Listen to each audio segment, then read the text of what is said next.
이 더러운 늙은이가 감히 날 막아?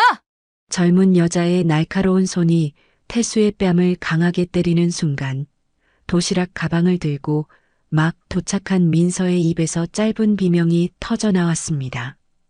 오피스텔 경비실 앞 한낮에 평화로웠던 일상이 산산조각 나는 순간이었죠. 67살 경비원 태수는 비틀거리며 뒤로 물러섰고 그의 주름진 얼굴에는 빨간 손자국이 선명하게 남았습니다. 명품 옷을 입은 낯선 입주민이 왜 시아버지에게 이런 짓을 하는 건지 민서는 충격에 얼어붙었습니다.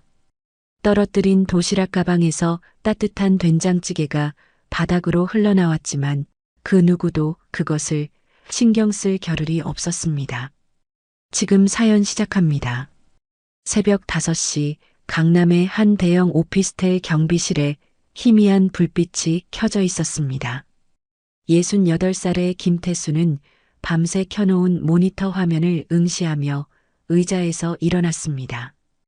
허리를 펴는 순간 뚝 하는 소리가 났지만 이미 익숙해진 통증이었죠. 태수는 일지를 펼쳐 밤사이 일어난 일들을 꼼꼼히 기록했습니다. 303호 독거노인 할머니가 새벽 2시에 응급실로 실려간 일, 502호 아이가 열이 나서 부모가 급하게 차를 뺐던 일까지 빠짐없이 적었습니다.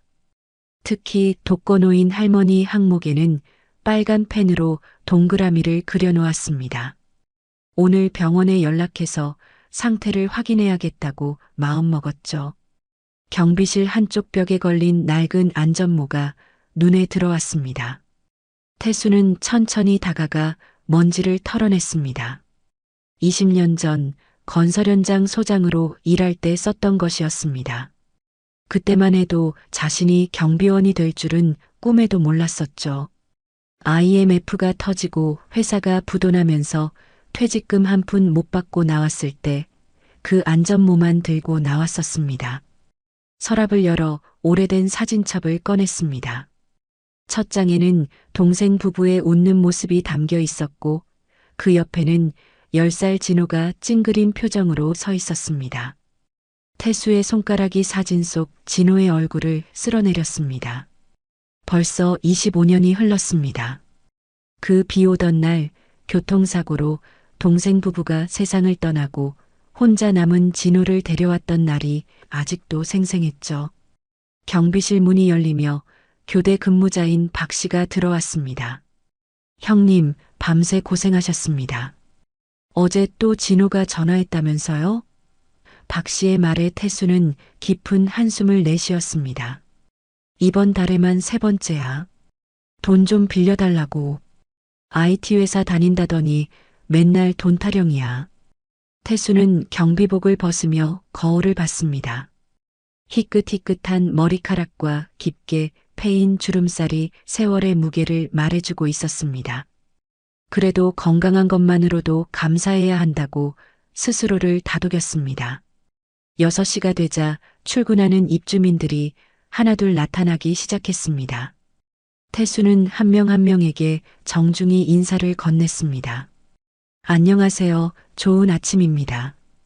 503호 김 사장이 급하게 나오며 물었습니다. 김경비님, 우리의 학원차 탔나요? 태수는 수첩을 꺼내 확인했습니다. 네, 7시 45분에 안전하게 탔습니다. 오늘은 김치찌개 도시락 싸주셨더군요. 김 사장의 얼굴에 안도의 미소가 퍼졌습니다. 태수의 낡은 수첩에는 입주민들의 정보가 빼곡히 적혀 있었습니다. 누구 집 아이가 언제 학원을 가는지, 어느 집 어르신이 병원 정기검진을 받는지까지 모두 기록되어 있었죠. 25년간 조카를 키우며 배운 것이 있다면 사람을 돌보는 일에는 세심한 관찰이 필요하다는 것이었습니다. 경비실을 나서며 태수는 다시 한번 안전모를 바라봤습니다. 과거의 영광은 이제 벽에 걸린 추억일 뿐이었지만 그래도 살아있다는 것만으로 충분하다고 생각했습니다. 교대를 마친 태수는 무거운 발걸음으로 오피스텔을 나섰습니다. 아침 7시에 햇살이 눈부셨지만 밤새 지친 눈에는 그저 따가울 뿐이었죠. 동네 시장으로 향하는 길, 발걸음은 자연스럽게 생선가게 앞에서 멈췄습니다. 아이고, 김 사장님, 오늘은 고등어가 싱싱해요. 생선가게 아주머니의 목소리가 반가웠습니다. 태수는 고등어 2마리와 무 대파를 골랐습니다. 며느리 민서가 좋아하는 고등어 조림을 해줄 생각이었죠. 며느리가 복이 많네요. 시아버지가 이렇게 직접 장도 봐주시고. 아주머니의 말에 태수는 씁쓸한 미소를 지었습니다. 아들은 바쁘니까 며느리라도 잘 챙겨야죠. 계산을 하며 지갑을 열었을 때 안쪽 주머니에서 낡은 사진 한 장이 살짝 보였습니다. 25년 전 진호를 처음 집에 데려왔을 때 찍은 사진이었죠. 그때 진호는 울면서도 태수의 손을 꼭 잡고 있었습니다. 집에 도착하니 현관에서 구수한 된장찌개 냄새가 났습니다. 민서가 출근 준비를 하면서도 아침상을 차리고 있었던 것입니다. 태수가 문을 열고 들어서자 민서가 밝은 얼굴로 맞았습니다. 아버님, 밤새 고생하셨어요. 얼른 씻고 오세요. 된장찌개가 막 끓었어요. 식탁에는 정갈하게 차려진 아침상이 놓여 있었습니다. 된장찌개, 계란말이, 시금치나물, 그리고 태수가 좋아하는 깻잎장아찌까지. 하지만 한쪽 자리는 비어 있었습니다. 진호의 자리였죠. 오늘도 안 들어왔구나. 태수의 목소리에 아쉬움이 묻어났습니다. 민서가 조심스럽게 대답했습니다. 출장이 많대요, 아버님. IT 회사가 다 그렇잖아요. 태수는 숟가락을 들다가 민서의 표정이 어두운 것을 눈치챘습니다. 민서는 뭔가 말하려다가 망설이는 것 같았죠. 한참을 뜸들이던 민서가 드디어 입을 열었습니다. 아버님, 진호 오빠가 요즘 좀 이상해요. 태수의 손이 멈췄습니다. 이상하다니 무슨 일이야? 민서는 앞치마를 만지작거리며 말을 이었습니다. 카드 회사에서 3개월째 연체됐다고 독촉 전화가 계속 와요. 오빠 명의로 된 카드인데 한도가 다 찼대요. 태수의 미간에 주름이 깊어졌습니다. IT 회사 과장이면 월급이 적지 않을 텐데. 그게. 민서가 잠시 말을 멈췄다가 작은 목소리로 말했습니다. 제가 어제 우연히 오빠 가방에서 서류를 봤는데요. 사직서였어요. 날짜가 3개월 전이었어요. 태수의 손에서 숟가락이 떨어졌습니다. 쨍그랑 소리가 조용한 아침 공기를 깨뜨렸죠. 25년을 키운 아들이, 아니, 조카가 3개월 동안이나 거짓말을 한 것입니다. 왜 말을 안 했을까? 태수의 목소리가 떨렸습니다. 민서가 태수의 거친 손을 살며시 잡았습니다. 아버님 탓이 아니에요. 오빠가 잘못된 선택을 한 거예요. 아버님은 최선을 다해 키우셨잖아요. 태수는 민서의 따뜻한 손을 보며 눈시울이 붉어졌습니다. 피 한 방울 섞이지 않은 며느리가 오히려 자신을 위로하고 있었습니다. 진호는 매일 거짓말을 하며 집을 나가고 있는데 민서는 새벽부터 일어나 시아버지를 위해 밥상을 차리고 있었죠. 민서야, 너는 정말 우리 집 복이야. 태수의 말에 민서가 수줍게 웃었습니다. 수요일 오전 11시 민서는 병원 휴게실에서 도시락 가방을 꺼냈습니다. 매주 이 시간이면 시아버지를 위해 정성스럽게 준비한 도시락을 들고 길을 나서는 것이 일상이 되었죠. 오늘은 특별히 갈비찜을 준비했습니다. 새벽 4시에 일어나 갈비를 삶고 양념을 만들었어요. 민서야, 또 시아버지한테 도시락 갖다 드리러 가니? 선배 간호사가 물었습니다. 민서가 고개를 끄덕이자 선배는 혀를 찼습니다. 요즘 세상에 그런 며느리가 어디 있어. 대단하다 정말. 민서는 수줍게 웃으며 도시락을 정리했습니다. 갈비찜통, 잡곡밥통, 그리고 나물 반찬 3가지가 담긴 3단 도시락이었죠. 맨 아래 칸에는 시아버지가 좋아하는 동치미까지 따로 담았습니다. 병원장이 복도를 지나가다가 민서를 보고 멈춰섰습니다. 박 간호사, 오늘도 시아버지께 가는 길인가? 민서가 인사를 하자 병원장은 만족스러운 표정을 지었습니다. 자네 같은 간호사가 우리 병원의 자랑이야. 환자들도 다들 칭찬하더군.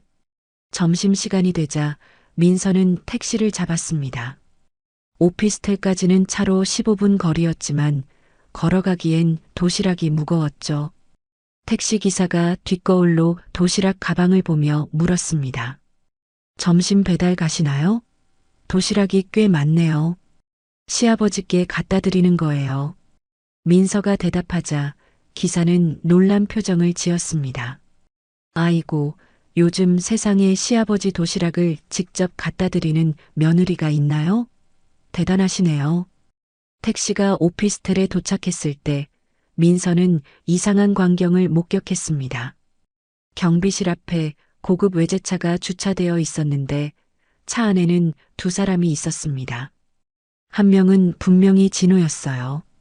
정장 차림의 진호가 옆 좌석의 여자와 깊은 키스를 하고 있었습니다. 민서의 손에서 도시락 가방이 미끄러질 뻔했습니다. 심장이 쿵쿵 뛰었고 다리가 후들거렸죠. 하지만 겨우 정신을 차리고 시선을 돌렸습니다. 지금 중요한 건 시아버지께 도시락을 전달하는 것이었어요. 경비실 문을 열고 들어가니 태수가 모니터를 보다가 고개를 들었습니다. 민서야. 오늘도 왔구나. 태수의 얼굴에 따뜻한 미소가 퍼졌습니다. 민서는 떨리는 손을 감추며 도시락을 내밀었습니다. 아버님, 오늘은 갈비찜이에요. 아버님이 좋아하시는 걸로 특별히 준비했어요. 태수가 도시락을 받으며 민서의 손을 잡았습니다. 이렇게 매번 오기 힘들 텐데 병원 일도 바쁠 거 아니야. 아니에요, 아버님. 저는 이 시간이 좋아요. 민서의 말은 진심이었습니다. 비록 남편은 배신하고 있지만 시아버지의 따뜻한 마음은 변함이 없었으니까요.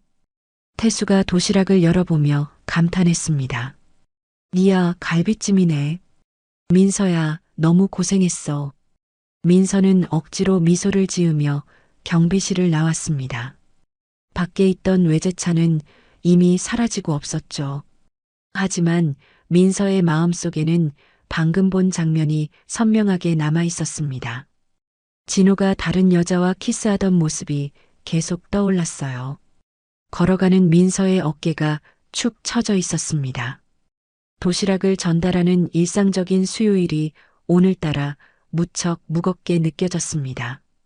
민서가 도시락을 전달하고 경비실을 나와 로비를 걷고 있을 때였습니다. 갑자기 날카로운 여자 목소리가 오피스텔 전체를 울렸습니다. 경비원 주제에 감히 나한테 지적질이야? 민서의 발걸음이 멈췄습니다. 그 목소리가 나는 곳은 로비 한가운데였죠. 민서가 고개를 돌리자 충격적인 광경이 눈앞에 펼쳐졌습니다. 키가 크고 화려한 옷차림의 젊은 여자가 태수의 멱살을 잡고 있었던 것입니다. 바로 아까 진호와 키스하던 그 여자였어요. 빨간색 명품 가방에 하이힐, 그리고 짙은 화장을 한 얼굴이 분노로 일그러져 있었습니다. 태수는 당황한 표정으로 한 발 뒤로 물러서며 말했습니다. 아가씨, 그저 주차구역이 아닌 곳에 차를 대시면 다른 입주민들이 불편하다고 말씀드린 것뿐입니다. 여자의 얼굴이 더욱 붉어졌습니다. 완벽하게 그린 붉은 입술이 일그러지며 독을 뿜었죠. 늙은이가 뭔데 나한테 이래라 저래라야? 내가 누군 줄 알아? 태수가 조심스럽게 대답했습니다. 누구시든 규칙은 지켜주셔야 합니다. 소방차 진입로에 차를 대시면 그 순간 여자가 손을 높이 들어 올렸습니다. 민서는 무슨 일이 일어날지 직감했지만 너무 멀리 있어서 막을 수가 없었어요. 찰싹? 하는 소리가 로비 전체에 울려 퍼졌습니다. 여자의 손바닥이 태수의 왼쪽 뺨을 때린 것이었죠. 태수가 비틀거리며 뒤로 물러났습니다. 주름진 손으로 빨갛게 달아오른 뺨을 만지며 충격에 빠진 표정이었어요. 68살의 노인이, 그것도 밤새 일한 피곤한 몸으로 젊은 여자에게 뺨을 맞은 것입니다. 태수의 안경이 벗겨져 바닥에 떨어졌고 한쪽 렌즈에 금이 갔습니다. 늙은이가 버릇이 없네. 다시 한번 나한테 뭐라고 했다간 가만 안 둬. 여자가 소리를 질렀습니다. 그녀의 목소리는 히스테리컬했고 눈에는 경멸이 가득했죠. 주변에 있던 입주민들이 하나둘 모여들기 시작했습니다. 엘리베이터에서 내린 회사원들, 우편물을 가지러 온 주부들, 배달 기사님까지 모두가 충격받은 표정으로 광경을 지켜보고 있었죠. 하지만 아무도 나서지 못했습니다. 여자의 기세가 너무 무서웠거든요. 몇몇은 스마트폰을 꺼내 몰래 동영상을 찍기 시작했습니다.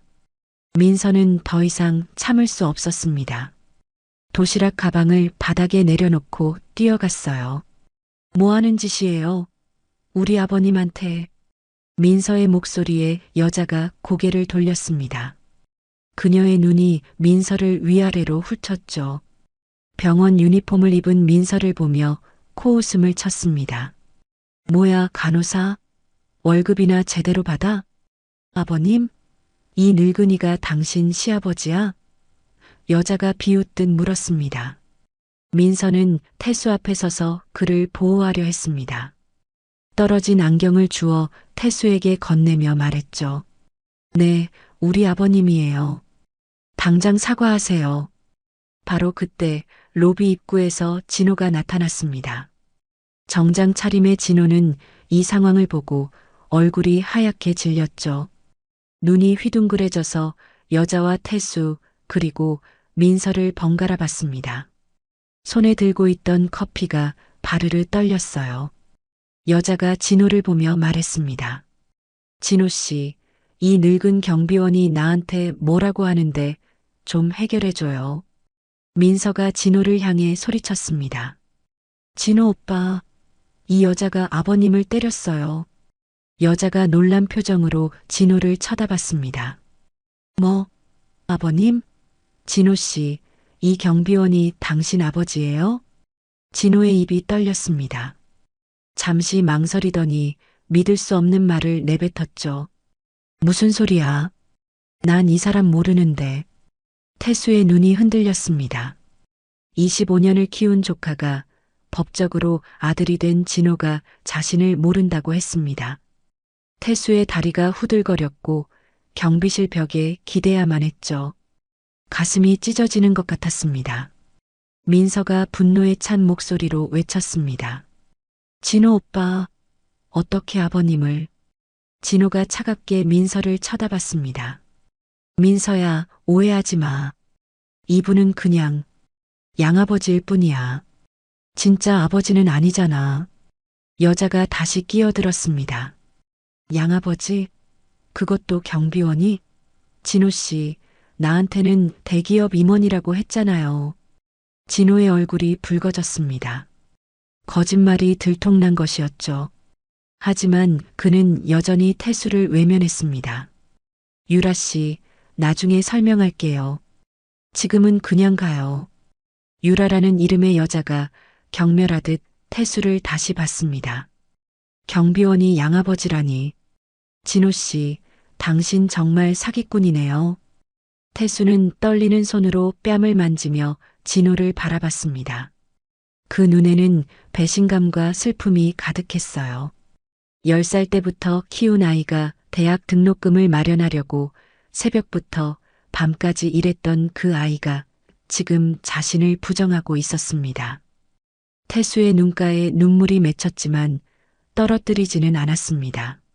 너무 많은 사람이 보고 있었으니까요. 로비에 모인 사람들이 수군거리기 시작했습니다. 저 젊은 사람이 정말 아들이래?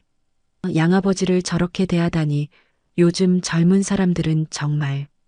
그들의 시선이 따가웠지만 태수는 고개를 들 수 없었습니다. 68년 인생에서 가장 수치스러운 순간이었으니까요. 보안 요원 2명이 뒤늦게 달려왔습니다. 무슨 일이십니까? 신고가 들어왔는데요. 하지만 이미 모든 것은 끝난 뒤였습니다. 태수의 뺨에는 붉은 손자국이 선명했고 진호는 유라의 팔을 잡고 서둘러 밖으로 나가고 있었습니다. 민서만이 태수 곁에 남아 그의 팔을 부축하고 있었죠. 유라라는 이름의 여자가 다시 한번 진호를 쳐다봤습니다. 그녀의 눈에는 경멸과 분노가 동시에 타오르고 있었죠. 손에 들고 있던 명품 가방을 바닥에 내려놓더니 양손을 허리에 올렸습니다. 그 자세는 마치 전투를 준비하는 듯 했어요. 뭐야, 진호 씨. 이 늙은이가 정말 당신 아버지예요? 유라의 목소리가 한 옥타브 올라갔습니다. 진호는 시선을 피하며 말을 더듬었습니다. 아, 양아버지. 내 진짜 아버지는 아니고. 유라가 비웃음을 터뜨렸습니다. 그 소리가 로비 전체에 울려 퍼졌죠. 양아버지가 경비원이야? 나한테 대기업 임원이라고 했잖아요. 서울대 나왔다고, 강남에 빌딩 있다고 했잖아요. 진호의 얼굴이 토마토처럼 빨개졌습니다. 거짓말이 하나둘씩 들통나고 있었어요. 주변에 모인 사람들의 시선이 따가웠습니다. 한 주부가 작은 목소리로 옆 사람에게 속삭였죠. 저 사람 3층 IT 회사 다니는 김 씨 아들 아니야? 민서가 한 발 앞으로 나섰습니다. 그녀의 눈에는 분노의 눈물이 맺혀 있었어요. 오빠, 아버님이 당신을 어떻게 키우셨는데 부모님 돌아가시고 10살 때부터 키워주셨잖아요. 그 말에 유라가 더욱 놀란 표정을 지었습니다. 뭐, 부모님이 일찍 돌아가셨다고? 진호 씨, 당신 부모님이 해외에 계시다고 했잖아요. 뉴욕에서 사업하신다고. 진호는 이제 완전히 궁지에 몰렸습니다. 손에서는 식은땀이 났고 넥타이가 목을 조이는 것 같았죠. 그는 유라의 팔을 잡으려 했지만 유라가 거칠게 뿌리쳤습니다. 당신이 며느리구나. 유라가 민서를 향해 돌아섰습니다. 알아둬요. 진호 씨랑 저랑 6개월째 사귀고 있어요. 민서의 얼굴이 창백해졌습니다. 도시락 가방을 들고 있던 손이 덜덜 떨렸죠. 6개월이라고요? 무슨 소리예요? 진호가 급하게 말을 가로막았습니다. 민서야, 우리 나중에 얘기하자. 여기서 이러지 말고. 나중은 무슨 나중? 유라가 소리쳤습니다. 진호 씨가 당신과는 이미 끝났다고 했어요. 이혼 준비 중이라면서요. 시골 출신의 간호사라서 맞지 않는다고요. 그 순간 태수가 벽에서 몸을 떼고 일어섰습니다. 금이 간 안경을 쓴 채로 떨리는 다리를 겨우 지탱하며 진호에게 다가갔어요. 그의 눈에는 25년간 쌓아온 정이 무너지는 절망감이 가득했습니다. 진호야. 태수의 목소리는 갈라져 있었습니다. 내가 정말 이럴 수가 있냐? 내가 너를 어떻게 키웠는데? 진호가 고개를 돌렸습니다. 아버지의 눈을 마주보지 못했죠. 죄송해요. 하지만 전 제 인생을 살아야 해요. 제 인생? 태수의 목소리가 떨렸습니다. 그 인생이 뭔데? 거짓말하고 바람 피우고 양아버지를 부정하는 게 내 인생이야? 유라가 다시 끼어들었습니다. 늙은이는 가만히 있어요. 우리 집안이랑 격이 안 맞아요. 신성그룹 최 회장이 우리 아버지예요. 경비원 양아버지를 둔 사람이랑은 결혼 못해요. 그 말을 듣는 순간 민서의 인내심이 한계에 다다랐습니다. 그녀는 유라 앞으로 다가가 똑바로 쳐다봤어요. 신성그룹이 뭐가 대단해요? 돈이 있으면 사람을 때려도 되나요? 남의 가정을 파괴해도 되나요? 유라가 민서를 위아래로 훑어봤습니다. 당신이 뭔데 나한테 그런 말을 해요? 월급 300도 안 되는 간호사가. 바로 그때 로비에 모여있던 한 노신사가 앞으로 나섰습니다. 502호에 사는 박 회장이었죠. 아가씨, 그만하시죠. 김경비님은 이 건물에서 3년째 일하시는 성실한 분입니다. 이렇게 모욕하시면 안 됩니다. 하지만 유라는 오히려 더 기세를 올렸습니다. 아저씨는 뭐예요? 늙은이들끼리 편들기예요? 주변 사람들이 웅성거리기 시작했습니다. 몇몇은 스마트폰으로 계속 동영상을 찍고 있었고 보안 요원들은 어떻게 해야 할지 몰라 우왕좌왕하고 있었죠. 태수는 빨갛게 부어오른 뺨을 만지며 진호를 마지막으로 한 번 더 봤습니다. 그 눈빛에는 말로 표현할 수 없는 슬픔이 담겨 있었어요. 25년 전 비 오던 날 동생 부부의 장례식장에서 울고 있던 10살 진호를 안아주었던 기억이 떠올랐습니다. 그때 진호는 삼촌, 이제 아빠가 되어주세요라고 울먹였었죠.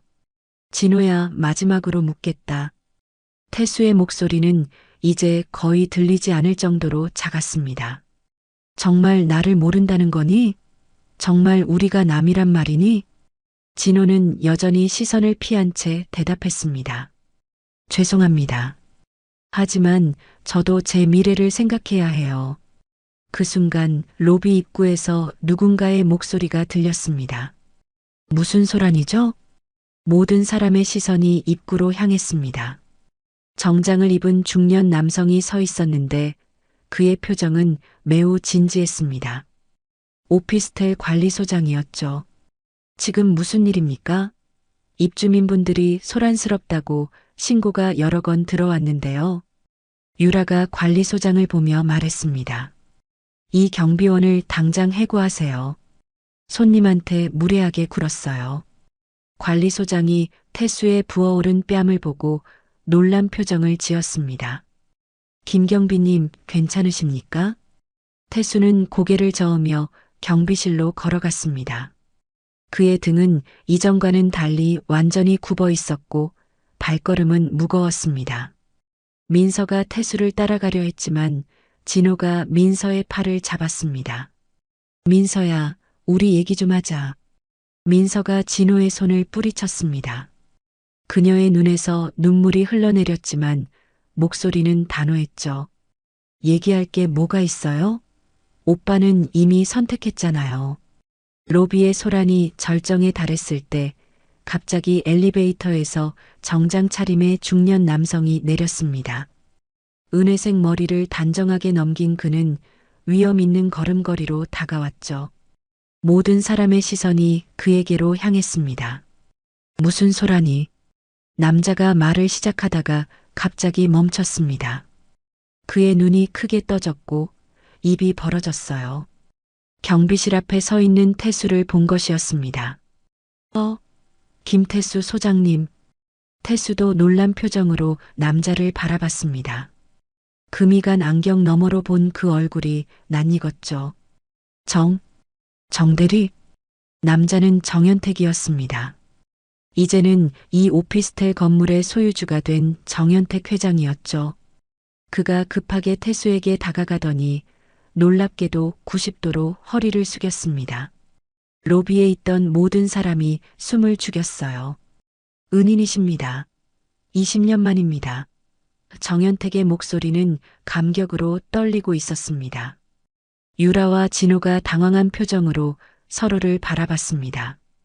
방금까지 경비원을 무시하고 모욕했는데 건물주가 그에게 이렇게 극진히 인사를 하고 있었으니까요. 유라의 얼굴이 조금씩 창백해지기 시작했습니다. 정연택이 고개를 들며 말을 이었습니다. 20년 전 구로 공사장 붕괴 사고 기억하십니까? 철골이 무너질 때 저희 아버지를 구해주셨잖아요. 태수가 손을 저었습니다. 아니야, 정대리. 그건 당연히 해야 할 일이었어. 하지만 정연택은 고개를 저었습니다. 당연한 일이 아닙니다. 소장님이 목숨을 걸고 뛰어들지 않으셨다면 저희 아버지는 그날 돌아가셨을 겁니다. 정연택이 주변을 둘러보며 큰 목소리로 설명했습니다. 여러분, 이분이 누군지 아십니까? 20년 전 건설 현장이 무너지는 순간 제 아버지를 등에 업고 탈출하신 분입니다. 자신의 다리가 철근에 찔렸는데도 아버지를 먼저 구하셨어요. 태수의 왼쪽 다리를 보니 정말로 오래된 상처 자국이 있었습니다. 바지 밑으로 살짝 보이는 그 흉터는 길고 깊었죠. 그동안 아무도 주목하지 않았던 경비원의 과거가 하나씩 드러나고 있었습니다. 정우성이 계속 말했습니다. 아버지가 병원에서 치료받으실 때 매일같이 소장님을 찾으셨어요. 은혜를 꼭 갚아야 한다고 평생의 은인이라고 하셨죠. 그런데 회사가 부도나면서 소장님이 사라지셨어요. 20년 동안 찾았는데 그의 눈가에 눈물이 맺혔습니다. 이렇게 우리 건물에서 경비원으로 일하고 계실 줄은 꿈에도 몰랐습니다. 유라가 뒤로 한 걸음 물러섰습니다. 신성그룹 회장 딸이라는 허세가 무색해지는 순간이었죠. 정연택이 건물주라는 것을 알고 있었기에 그녀의 태도가 완전히 바뀌었습니다. 방금까지 큰 소리치던 목소리는 이제 들리지도 않았어요. 정연택이 유라를 쏘아봤습니다. 방금 이분께 무례하게 군 사람이 당신입니까? 유라가 더듬거리며 대답했습니다. 그게 오해가 있었어요. 오해? 정연택의 목소리가 차가워졌습니다. 제가 분명히 봤습니다. 당신이 이분의 뺨을 때렸죠? 은인을 때린 겁니다. 주변에서 동영상을 찍고 있던 한 청년이 앞으로 나왔습니다. 회장님, 제가 다 촬영했습니다. 이 여자가 김경빈님을 때리고 모욕하는 장면이 다 들어있어요. 정연택이 스마트폰 화면을 확인하더니 얼굴이 더욱 굳어졌습니다. 이건 명백한 폭행입니다. 경찰에 신고하겠습니다.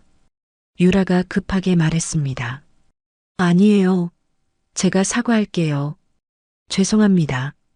그녀가 마지못해 태수에게 고개를 숙였지만 진심이 담기지 않은 형식적인 사과였습니다.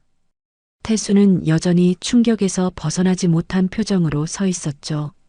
정대리가 이렇게 큰 건물의 주인이 되었다는 것도 놀라웠지만 무엇보다 진호의 배신이 가슴을 찢어놓고 있었습니다. 정연택이 진호를 향해 돌아섰습니다. 그런데 당신은 누구입니까? 아까 소장님을 모른다고 했죠? 진호가 말을 더듬었습니다. 저는 그게 민서가 나서서 말했습니다. 이 사람은 김태수 경비님의 양아들입니다. 10살 때부터 아버님이 키우셨어요. 그런데 방금 아버님을 모른다고 부정했습니다. 정연택의 표정이 경멸로 변했습니다. 양아버지를 부정하는 사람이군요. 그것도 이런 은인을. 그가 직원에게 전화를 걸었습니다. 김비서, 지금 당장 내려와. 그리고 3층 IT 회사 김진호 씨 회사 조사해봐. 월세 납부 현황도 확인하고. 진호의 얼굴이 하얗게 질렸습니다. 그의 회사가 정연택 소유 건물에 입주해 있다는 사실을 이제야 깨달은 것이었죠. 몇 분 후 김비서가 서류를 들고 내려왔습니다. 회장님, 확인했습니다. 김진호 씨 회사는 3개월째 월세를 연체 중입니다. 그리고 김비서가 잠시 망설이더니 말을 이었습니다. 김진호 씨는 이미 3개월 전에 회사에서 퇴사한 것으로 확인됩니다. 현재는 무직 상태예요. 유라가 진호를 돌아봤습니다. 그녀의 눈에는 배신감이 가득했죠. 뭐야? 무직이라고? IT 회사 과장이라고 했잖아요. 진호가 변명하려 했지만 이미 모든 거짓말이 들통난 상황이었습니다. 그는 고개를 푹 숙였어요. 정연택이 태수의 팔을 잡았습니다. 소장님, 병원 가셔야 합니다. 뺨이 많이 부으셨어요. 태수가 고개를 저었습니다. 괜찮아. 정대리, 아니 회장님. 너무 신경 쓰지 마. 무슨 말씀이세요? 은인이 이런 일을 당하셨는데. 정연택의 목소리가 떨렸습니다. 소장님, 왜 이렇게 사셨습니까? 저희를 찾아오셨으면 도와드렸을 텐데. 태수가 쓸쓸하게 웃었습니다. 자존심이라는 게 있잖아. 도움받고 싶지 않았어. 그저 열심히 살면 된다고 생각했지. 그 순간 정연택이 다시 깊이 허리를 숙였습니다. 죄송합니다. 더 일찍 찾아뵀어야 했는데 아버지가 돌아가시기 전에 꼭 은인을 찾아 은혜를 갚으라고 하셨는데 이제야 찾았습니다. 로비에 모인 사람들이 모두 숙연해졌습니다. 평소에 그저 친절한 경비원으로만 알았던 태수가 사실은 영웅이었다는 사실에 놀라움을 감추지 못했죠. 502호 박 회장이 앞으로 나와 말했습니다. 김경비 님이 그런 분이었군요. 그동안 몰라 뵙고 죄송합니다. 다른 입주민들도 하나둘 고개를 숙이며 사과했습니다. 하지만 태수의 시선은 여전히 진호에게 고정되어 있었습니다. 25년을 키운 아들이 지금 이 순간 가장 멀리 있는 사람처럼 느껴졌으니까요. 그날 저녁 태수의 작은 아파트는 유난히 조용했습니다. 거실 테이블 위에는 민서가 가져온 병원 처방약이 놓여 있었고 부어오른 뺨을 위한 찜질도 준비되어 있었죠. 태수는 소파에 앉아 멍하니 벽을 바라보고 있었습니다. 민서가 부엌에서 차를 끓이며 걱정스러운 눈빛으로 태수를 바라봤습니다. 오늘 있었던 일은 너무나 충격적이었지만 무엇보다 진호의 배신이 시아버지에게 큰 상처를 주었다는 것을 알고 있었죠. 아버님, 따뜻한 보리차예요. 드세요. 민서가 조심스럽게 찻잔을 내밀었습니다. 태수가 천천히 고개를 들었습니다. 그의 눈은 충혈되어 있었고 입술은 바짝 말라 있었어요. 민서야, 고마워. 너까지 고생시켜서 미안하구나. 민서가 태수 옆에 앉았습니다. 한참을 말없이 앉아 있다가 민서가 먼저 입을 열었죠.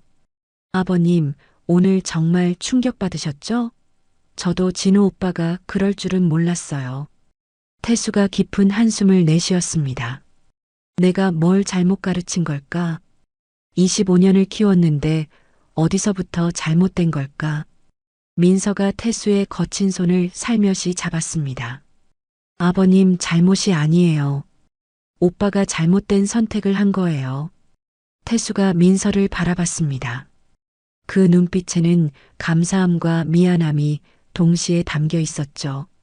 진호가 내 동생 아들이었어. 친부모가 교통사고로 돌아가시고 10살 때 데려왔지. 처음엔 삼촌이라고 부르더니 어느 날부터 아빠라고 부르기 시작했어. 태수의 목소리가 떨렸습니다. 과거를 회상하는 그의 얼굴에는 아픔이 가득했어요. 그때 진호가 울면서 말했어. 이제 삼촌이 아빠가 되어달라고. 평생 잘 살겠다고. 효도하겠다고. 태수의 눈가에 눈물이 맺혔습니다. 민서가 손수건을 꺼내 태수의 눈물을 닦아주었습니다. 아버님이 계셔서 진호 오빠가 그나마 사람답게 자랄 수 있었어요. 아버님이 아니었다면 오빠는 고아원에 갔을 거예요. 태수가 고개를 저었습니다. 그래도 내가 더 잘했어야 했어. 돈을 더 많이 벌어서 좋은 환경을 만들어줬어야 했는데. 아버님, 민서의 목소리가 단호해졌습니다. 저는 아버님이 계셔서 정말 행복해요. 제가 결혼할 때 부모님도 할머니도 안 계셔서 혼자였잖아요. 아버님이 양쪽 가족 역할 다 해주셨잖아요. 태수가 민서의 손을 꼭 잡았습니다. 그때 내가 혼자 예식장에 왔을 때 정말 안쓰러웠어. 26살 젊은 나이에 가족 하나 없이. 민서가 작은 미소를 지었습니다. 그래도 아버님이 계셨잖아요. 신부 측 하객이 없어서 창피할 뻔했는데 아버님이 양쪽을 다 챙겨주셨죠. 그때 정말 고마웠어요. 당연히 해야 할 일이었지. 내가 진호와 결혼하면서 우리 집 며느리가 됐지만 난 처음부터 널 딸처럼 생각했어. 민서의 눈에 눈물이 고였습니다. 아버님, 진호 오빠가 양자인 것도 알고 있었어요. 결혼 전에 오빠가 말해줬거든요. 10살 때 부모님 잃고 아버님이 키워주셨다고요. 태수가 놀란 표정을 지었습니다. 진호가 그걸 내게 말했어? 네. 그런데 오빠는 그게 부끄러운 것처럼 말했어요. 친부모가 아니라서 창피하다고. 저는 오히려 아버님이 더 대단하다고 생각했는데 민서가 일어나서 서랍을 열었습니다. 그 안에서 파일 하나를 꺼냈죠. 아버님, 제가 비밀 하나 말씀드려도 될까요? 태수가 고개를 끄덕였습니다. 민서가 파일을 열었습니다. 안에는 제빵 자격증과 여러 수료증이 들어 있었어요. 프랑스 빵, 케이크 데코레이션, 천연 발효빵 과정까지 다양한 증서들이었습니다. 저 사실 간호사 일하면서 밤에 제빵 공부를 하고 있어요. 온라인 강의도 듣고 주말엔 학원도 다녀요. 태수가 놀란 표정으로 증서들을 살펴봤습니다. 이걸 언제 다? 진호는 알아? 민서가 고개를 저었습니다. 오빠한테는 말 안 했어요. 한 번 말했다가 비현실적이라고 간호사나 계속하라고 했거든요.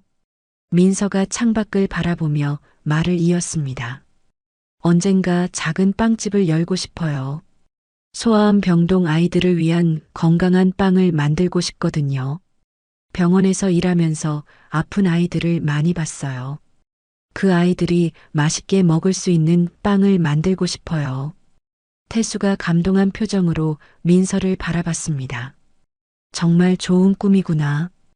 왜 나한테는 말 안 했어? 아버님께 부담드리고 싶지 않았어요.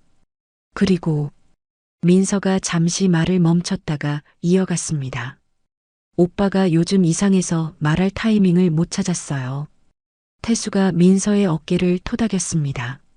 너 같은 며느리가 있어서 정말 다행이야. 진호는 몰라봤지만 넌 정말 보물이야. 민서의 눈에 눈물이 고였습니다.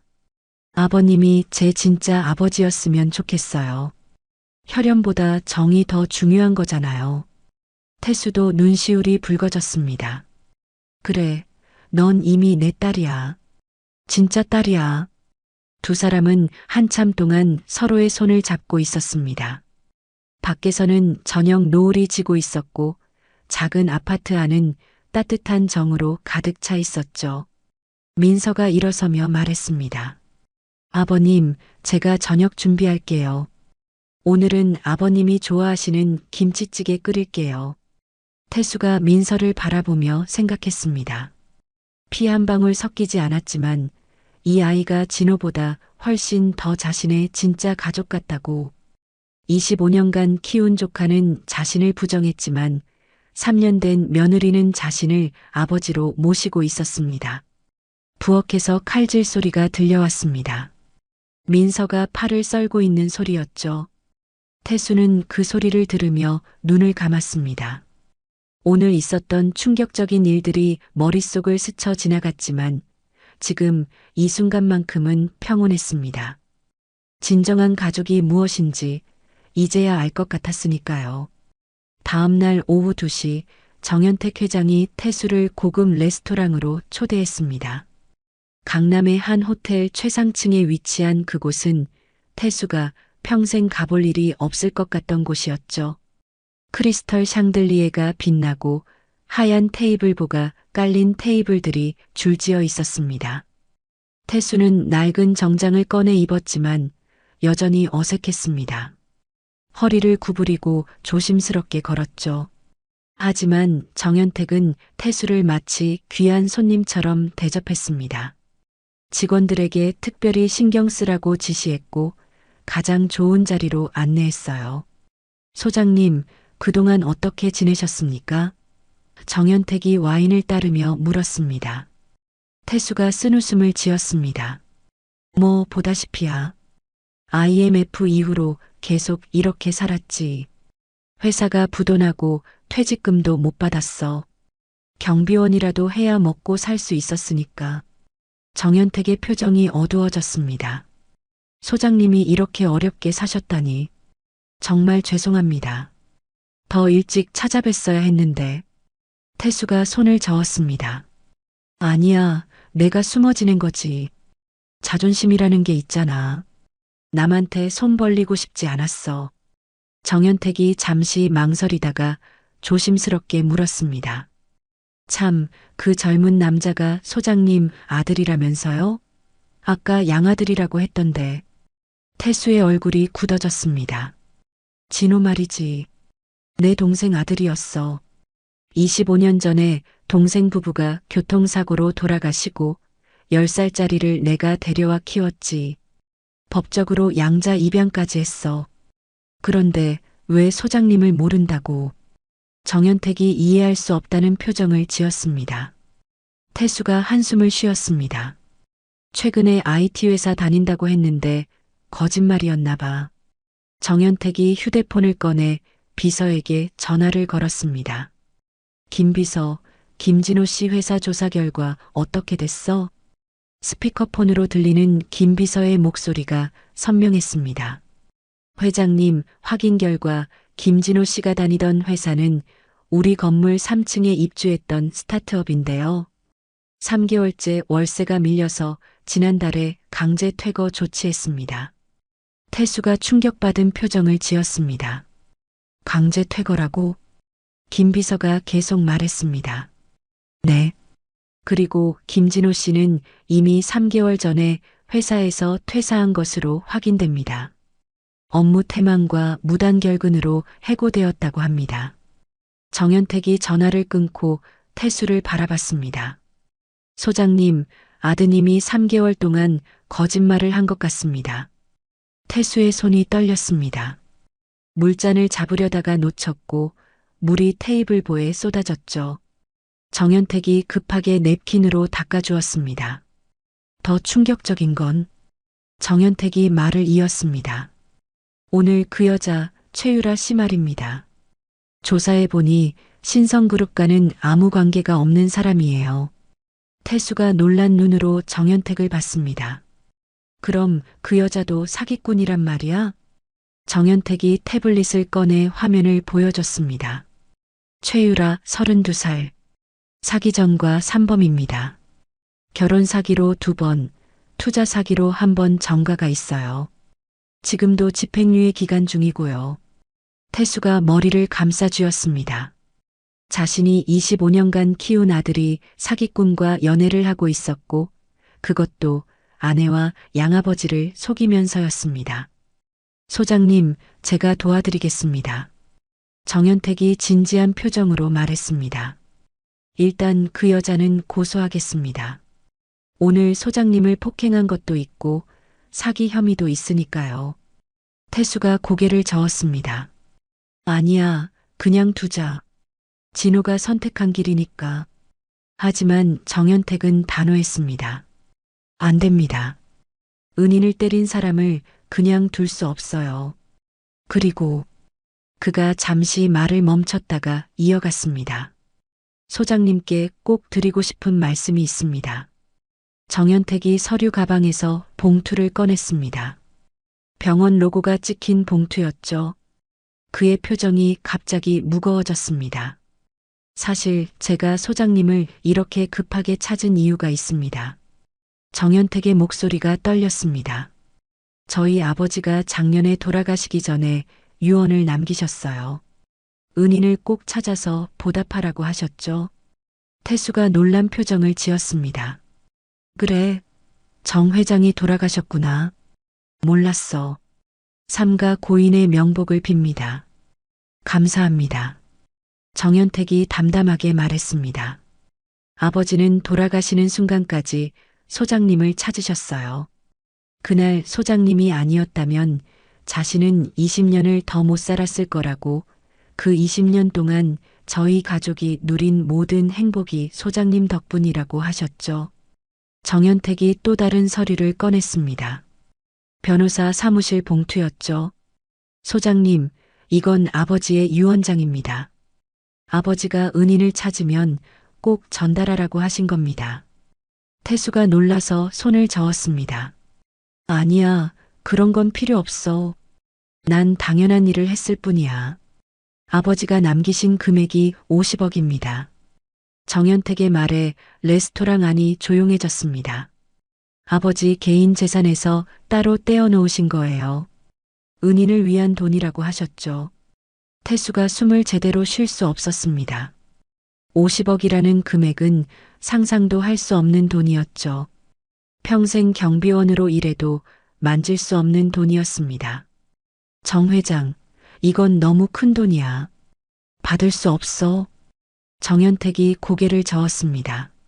아버지의 생명값입니다. 그리고 20년 동안 소장님이 고생하신 것에 대한 작은 보상이고요. 제발 받아주세요. 그래야 제가 편하게 눈을 감을 수 있습니다.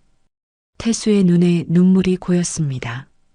인생이란 게 참 아이러니했죠. 25년간 키운 양아들은 자신을 부정했는데 20년 만에 만난 옛 부하 직원은 자신에게 거액을 남기려 하고 있었으니까요. 소장님, 한 가지만 부탁드립니다. 정연택이 진지하게 말했습니다.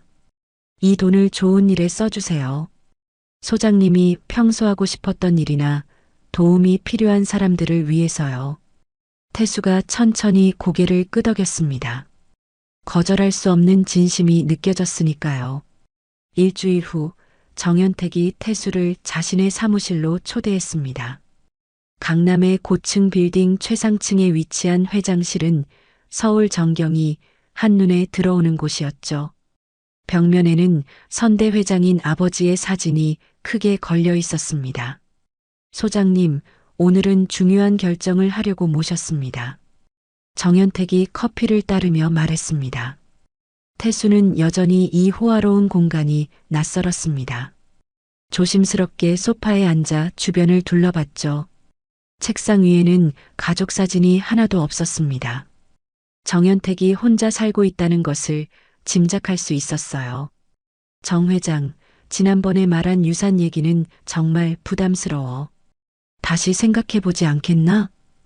태수가 조심스럽게 말했습니다. 정연택이 고개를 저었습니다.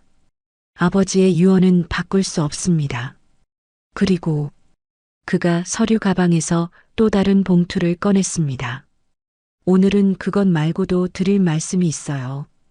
변호사가 들어왔습니다. 손에는 두꺼운 서류철을 들고 있었죠. 정연택이 변호사에게 눈짓을 하자 변호사가 서류를 펼치기 시작했습니다.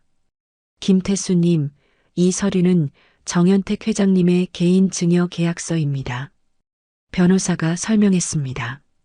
정 회장님께서 아버지의 유산과 별개로 본인 재산 중 50억을 추가로 김태수님께 증여하기로 결정하셨습니다. 태수가 놀라서 벌떡 일어났습니다. 이게 무슨 소리야? 아버지 유산도 과분한데 자네 돈까지? 정연택이 차분하게 설명했습니다. 소장님, 저는 부인과 이혼했고 자식도 없습니다. 제 재산을 물려줄 사람이 없어요. 그런데 소장님은 20년 전 저희 가족의 은인이시고 지금도 어렵게 사시죠. 그래도 총 100억이라니 너무 큰 돈이야. 태수가 고개를 저었습니다. 정연택이 태블릿을 꺼내 화면을 보여줬습니다. 소장님, 먼저 이것부터 보셔야 할 것 같습니다. 진호 씨에 대해 추가 조사를 했어요. 화면에는 충격적인 내용들이 나타났습니다. 진호가 태수 명의로 신용카드를 만들어 사용한 내역, 민서 명의로 대출받은 기록들이었죠. 총 3천만 원이 넘는 금액이었습니다. 이게 태수의 손이 떨렸습니다. 진호가 이런 짓을 3개월 전부터 시작됐습니다. 회사에서 해고된 직후부터요. 정연택이 설명했습니다.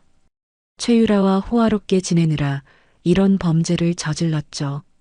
태수가 의자에 털썩 주저앉았습니다.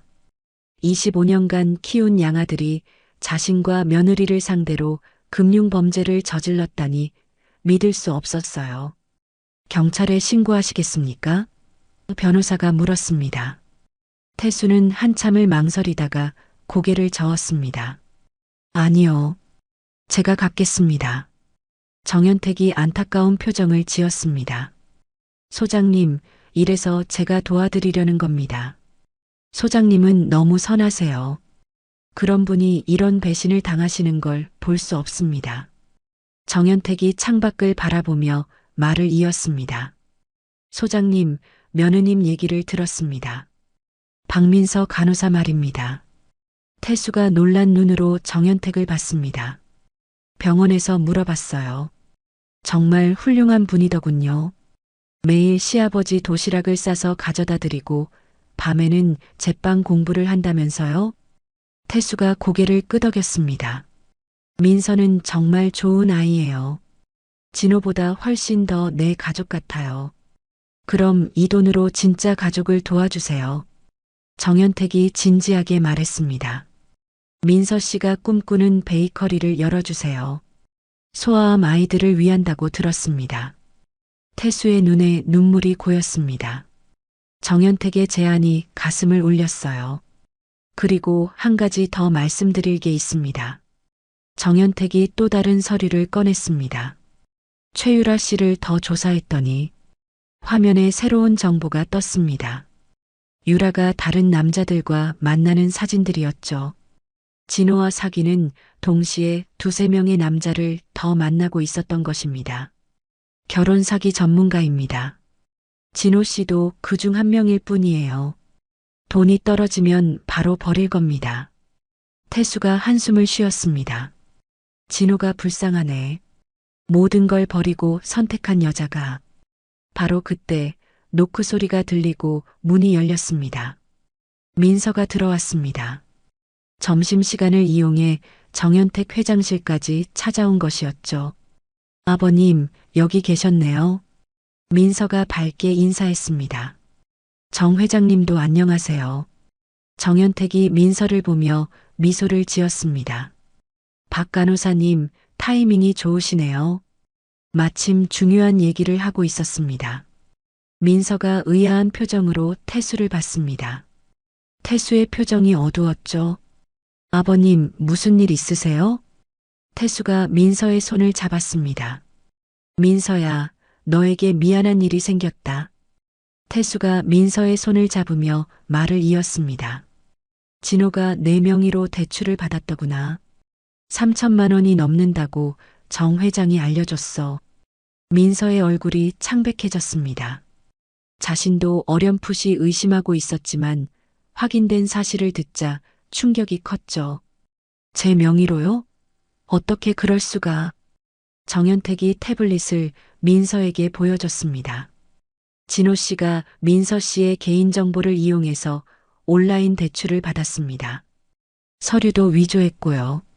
민서가 의자에 털썩 주저앉았습니다. 다리에 힘이 빠진 것이었죠. 그럼 제가 그 돈을 갚아야 하나요? 걱정하지 마. 태수가 민서를 안심시켰습니다. 내가 다 해결할게. 내가 피해보는 일은 없을 거야. 정연택이 고개를 저었습니다. 소장님, 이건 명백한 범죄입니다. 고소해야 합니다. 하지만 태수는 여전히 망설였습니다. 그래도 진호는 내가 25년간 키운 아이야. 경찰서에 보낼 수는 없어. 민서가 태수를 바라봤습니다. 시아버지의 마음이 얼마나 아플지 알 수 있었어요. 하지만 동시에 진호에 대한 분노도 느껴졌죠. 그날 이후로 한 달이 흘렀습니다. 태수는 100억이라는 거금을 어떻게 써야 할지 고민하며 잠 못 이루는 밤을 보냈죠. 아직 정연택의 제안을 최종 수락하지는 않았지만 변호사는 계속해서 서류를 준비하고 있었습니다. 어느 일요일 오후 태수의 작은 아파트 현관문을 두드리는 소리가 났습니다. 민서가 저녁 준비를 하고 있었고 태수는 거실에서 텔레비전을 보고 있었죠. 문을 열자 진호가 서 있었습니다. 진호의 모습은 예전과 달랐습니다. 평소 깔끔하게 빗어 넘기던 머리는 헝클어져 있었고 수염도 제대로 깎지 않아 지저분했죠. 정장 대신 후줄근한 운동복을 입고 있었습니다. 무엇보다 눈빛이 불안정했어요. 아버지, 제가 잘못했습니다. 진호가 현관에 무릎을 꿇었습니다. 태수가 놀라서 진호를 일으켜 세우려 했지만 진호는 완강히 버텼습니다. 제발 용서해 주세요. 제가 미쳤었어요. 민서가 부엌에서 나와 진호를 차갑게 바라봤습니다. 그녀는 이미 자신의 명의로 대출이 나간 것을 알고 있었죠. 하지만 태수가 부탁해서 아직 고소하지 않고 있었습니다. 들어와서 얘기하자. 태수가 진호를 거실로 이끌었습니다. 진호가 소파에 앉자마자 눈물을 흘리기 시작했습니다. 유라와 끝났어요. 그 여자가 저를 버렸어요. 다른 남자를 만나고 있었더라고요. 태수는 이미 정연택을 통해 알고 있었지만 모르는 척했습니다. 그래서 돌아온 거니? 진호가 고개를 숙였습니다. 죄송해요. 제가 정말 바보였어요. 아버지가 얼마나 저를 위해 희생하셨는지 이제야 깨달았어요. 민서가 차를 가져왔습니다. 진호 앞에 찻잔을 놓는 손길이 거칠었죠. 진호가 민서를 슬쩍 봤지만 민서는 시선을 피했습니다. 민서야, 너한테도 정말 미안해. 진호가 말했습니다. 내가 정신이 나갔었어. 민서가 차갑게 대답했습니다. 오빠가 제 명의로 대출받은 거 알아요. 3천만 원이 넘던데요. 진호의 얼굴이 창백해졌습니다. 그걸 어떻게? 정연택 회장님이 조사해서 다 알려주셨어요. 민서의 목소리는 떨리고 있었습니다. 오빠가 아버님 카드도 도용했다고요. 진호가 다시 바닥에 무릎을 꿇었습니다. 정말 죄송해요.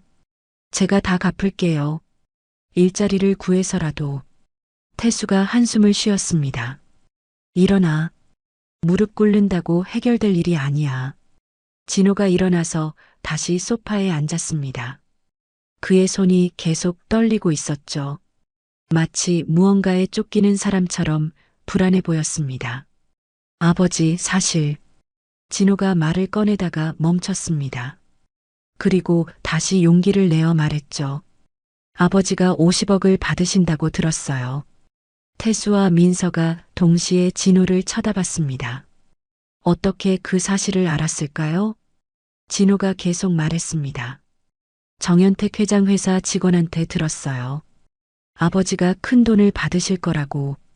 태수의 표정이 굳어졌습니다. 그래서 그 돈 때문에 돌아온 거니? 아니에요. 진호가 급하게 손을 저었습니다. 정말 아니에요. 저는 진심으로 반성하고 있어요. 하지만 진호의 눈빛은 이미 탐욕으로 번들거리고 있었습니다. 50억이라는 금액이 그의 머릿속을 가득 채웠죠. 아버지, 저도 아들이잖아요. 법적으로 양자로 입양되었잖아요. 진호의 목소리가 달라졌습니다. 아까까지의 눈물과 후회는 사라지고 계산적인 표정이 나타났죠. 태수가 실망한 눈빛으로 진호를 바라봤습니다. 내가 정말 그 돈 때문에 온 거구나. 진호가 당황한 표정을 지었습니다. 아니에요. 그게 아니라 저도 가족인데 당연히. 나가. 태수가 단호하게 말했습니다. 아버지, 지금 당장 나가. 다시는 이 집에 오지 마. 태수의 목소리는 차갑고 단호했습니다. 진호가 벌떡 일어났습니다. 그의 얼굴이 붉어졌고 눈에는 분노가 섞였죠. 알았어요. 하지만 법적으로 저도 권리가 있다는 거 잊지 마세요. 진호가 문을 쾅 닫고 나갔습니다. 현관문이 닫히는 소리가 작은 아파트 안에 크게 울렸어요. 민서가 태수 옆에 앉았습니다. 아버님, 괜찮으세요? 태수는 고개를 숙였습니다. 어깨가 떨리고 있었죠. 내가 뭘 잘못 키운 걸까? 어디서부터 잘못된 걸까? 민서가 태수의 등을 토닥였습니다. 아버님, 잘못이 아니에요. 사람의 본성은 바꿀 수 없는 거예요. 며칠 후 진호가 다시 나타났습니다. 이번에는 혼자가 아니었죠. 정장 차림의 남자와 함께였습니다. 변호사였어요. 아버지, 저희가 상의할 게 있어서 왔습니다. 진호가 사무적인 목소리로 말했습니다. 변호사가 서류를 꺼냈습니다. 김태수 씨, 김진호 씨는 법적 양자로서 상속권이 있습니다. 앞으로 받으실 재산에 대해 상의하고 싶습니다. 태수가 어이없다는 표정을 지었습니다. 상속? 내가 아직 살아있는데? 변호사가 설명했습니다. 김태수 씨가 거액을 증여받으실 예정이라고 들었습니다. 김진호 씨도 가족으로서 일정 부분 권리가 있습니다. 민서가 분노했습니다. 권리라고요? 아버님 카드를 도용하고 제 명의로 대출받은 사람이 무슨 권리를 주장해요? 진호가 민서를 쏘아봤습니다. 넌 상관없는 일이야. 나는 법적 아들이고 너는 그냥 며느리일 뿐이야. 그 순간 현관벨이 울렸습니다. 민서가 문을 열자 정현택이 서 있었습니다. 그의 뒤에는 2명의 변호사가 더 있었죠. 제가 때맞춰 온 것 같네요. 정현택이 거실로 들어오며 말했습니다. 진호와 그의 변호사가 놀란 표정을 지었습니다. 정현택 회장이 직접 온 것이었으니까요. 정현택이 진호를 차갑게 바라봤습니다. 김진호 씨, 당신이 무슨 권리를 주장하러 왔는지 다 들었습니다. 그가 변호사에게 눈짓을 하자 변호사가 태블릿을 꺼내 화면을 보여줬습니다. 이것은 김진호 씨의 범죄 기록입니다. 문서 위조, 사기, 횡령. 고소만 하면 바로 구속될 수 있는 수준입니다. 진호의 얼굴이 하얗게 질렸습니다. 옆에 있던 변호사도 당황한 표정을 숨기지 못했죠. 정현택이 계속 말했습니다. 그리고 한 가지 더. 김태수 소장님이 받으실 돈은 증여가 아니라 특별한 조건이 붙은 기부금입니다. 상속 대상이 아니죠. 진호가 절망적인 표정을 지었습니다. 모든 계획이 무너지는 순간이었어요. 정현택과 그의 변호사들이 떠난 후 진호는 완전히 다른 사람이 되었습니다. 방금 전까지 보였던 후회와 미안함은 온데간데 없이 사라졌고 그의 눈에는 분노와 증오만이 가득했죠. 이게 다 계획이었구나. 진호가 이를 갈며 말했습니다. 처음부터 날 빼고 민서한테 주려고 했던 거지? 태수가 지친 목소리로 대답했습니다. 무슨 소리니? 내가 스스로 자격을 잃은 거야. 진호가 냉소를 지었습니다. 자격? 내가 25년 동안 당신 아들 노릇했는데 그것도 자격이 안 돼? 민서가 분노했습니다. 아들 노릇? 아버님 카드 훔치고 내 명의로 대출받은 게 아들이 할 짓이야? 진호는 민서를 무시하고 태수에게 다가갔습니다. 그의 표정은 위협적이었어요. 아버지, 마지막 기회를 드릴게요. 그 돈의 절반만 주세요. 그럼 조용히 사라질게요. 안 돼. 태수가 단호하게 고개를 저었습니다. 진호의 얼굴이 붉어졌습니다. 그럼 법적으로 싸우겠어요. 내가 법적 양자라는 건 변하지 않아요. 유류분이라는 것도 있고요. 너는 이미 선을 넘었어. 태수의 목소리가 떨렸습니다. 이제 정말 끝이야. 진호가 주먹을 불끈 쥐었습니다. 한순간 태수를 때릴 것처럼 보였지만 겨우 참았죠. 대신 테이블을 주먹으로 내리쳤습니다. 쿵 하는 소리에 찻잔이 떨어져 깨졌어요. 후회할 거예요. 진호가 문을 향해 걸어가며 말했습니다. 내가 어떻게 나오는지 보세요. 문이 쾅 닫히고 난 후 태수는 소파에 무너져 내렸습니다. 온몸에서 힘이 빠졌죠. 민서가 깨진 찻잔을 치우며 걱정스럽게 태수를 바라봤습니다. 다음 날부터 진호의 본격적인 공격이 시작되었습니다. 먼저 동네 사람들에게 소문을 퍼뜨렸죠. 태수가 치매에 걸렸다는 거짓말이었습니다. 김경비 님이 요즘 자꾸 깜빡깜빡하신대요. 시장 아주머니가 옆 가게 주인에게 속삭였습니다. 아들이 그러는데 병원에 가봐야 한대요. 정말? 그러고 보니 요즘 좀 이상하긴 했어. 다른 상인이 맞장구를 쳤습니다. 소문은 빠르게 퍼졌습니다. 오피스텔 입주민들 사이에서도 수군거림이 시작되었죠. 태수가 경비실에 앉아 있으면 사람들이 이상한 눈빛으로 쳐다봤습니다. 동정과 의심이 섞인 시선이었어요. 일주일 후 더 심각한 일이 벌어졌습니다. 진호가 의사 한 명을 데리고 왔던 것입니다. 정신과 의사라고 소개했지만 뭔가 수상해 보였죠. 아버지, 간단한 검사만 받으시면 돼요. 진호가 능글맞게 웃으며 말했습니다. 태수가 거부했지만 진호는 포기하지 않았습니다. 법원에서 요구하는 거예요. 아버지가 거액을 받으시는데 정신 상태를 확인해야 한대요. 민서가 급하게 정연택에게 전화를 걸었습니다. 정연택은 즉시 자신의 변호사를 보냈고 가짜 의사는 쫓겨났죠. 하지만 이미 동네에는 태수가 정신과 진료를 받았다는 소문이 퍼진 뒤였습니다. 그날 밤 태수는 잠을 이룰 수 없었습니다. 창밖을 보며 한숨만 내쉬었죠. 25년간 아들로 키운 진호가 이렇게 자신을 공격하고 있다는 사실이 믿기지 않았습니다. 아버님, 제가 옆에 있을게요. 민서가 담요를 가져와 태수의 어깨에 덮어주었습니다.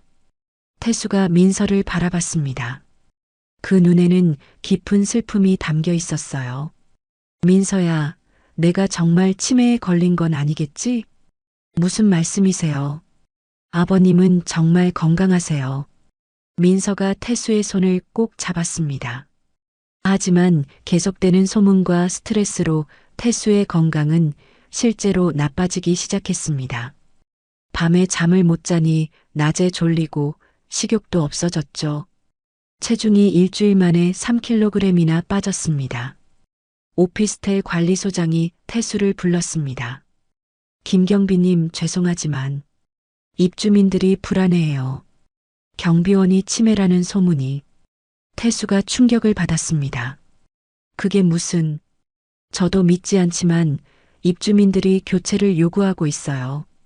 일단 휴직을 하시는 게... 태수는 아무 말도 할 수 없었습니다. 3년간 성실하게 일했던 직장에서조차 의심받고 있었으니까요. 그날 저녁 태수는 경비복을 벗어 개켰습니다. 손이 떨려서 단추를 채우는 것도 힘들었죠. 이름표를 떼어내는 순간 눈물이 흘러내렸습니다. 진호의 공격은 여기서 끝나지 않았습니다. 며칠 후 법원에서 서류가 날아왔습니다. 성년후견 개시 심판 청구서였죠. 진호가 태수의 후견인이 되겠다는 신청을 한 것입니다. 이게 뭐야? 태수가 서류를 보며 망연자실했습니다. 정연택의 변호사가 설명했습니다. 진호 씨가 김태수 씨의 정신 능력이 부족하다며 후견인 신청을 했습니다. 물론 기각될 가능성이 높지만, 하지만 뭐요? 민서가 불안하게 물었습니다. 시간이 걸릴 겁니다. 그동안 증여나 상속 절차가 중단될 수 있어요. 태수는 서류를 내려놓고 눈을 감았습니다. 모든 것이 무너지는 기분이었죠. 직장도 명예도 그리고 아들이라고 믿었던 사람도 모두 잃어버린 것 같았습니다. 새벽 4시 태수는 잠을 이루지 못하고 일어났습니다. 경비원 일을 그만둔 지 일주일이 지났지만 여전히 몸은 그 시간에 깨어났죠. 거실 창문 너머로 보이는 어두운 하늘이 그의 마음과 닮아 있었습니다. 태수는 낡은 운동화를 신고 집을 나섰습니다. 민서는 아직 잠들어 있었어요. 며느리에게 더 이상 부담을 주고 싶지 않았습니다. 이미 충분히 많은 피해를 입혔으니까요. 발걸음은 자연스럽게 동생 부부의 묘소로 향했습니다.